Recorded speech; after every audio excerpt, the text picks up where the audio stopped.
ఎందుకు ఈ కొంపలుండి ఆ గాంధీ పార్కులో అమ్మడి తిరగరాదండి? ఏమనుకోమాకండి.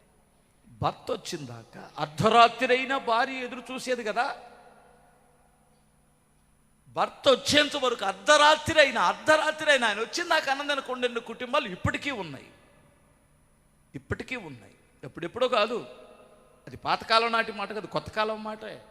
సరే, ఏం ఎదురు చూస్తుంటే ఈడు నా భార్య నా కొరకు ఎదురు చూస్తుందని తినకుండా వస్తాడా?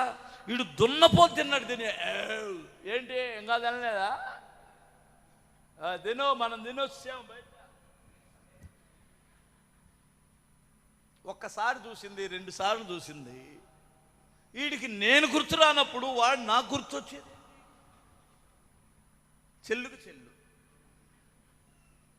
ప్రేమను అంతరింపచేసేది ఈ లోబి బుద్ధి కదా. వినాలి, స్తోత్రం చెప్పగలరా? కుటుంబం సరిగా లేనప్పుడు నీ భక్తి సరిగా ఉండదు. కుటుంబం సరిగా లేనప్పుడు నీ వ్యాపారం దెబ్బతింటుంది.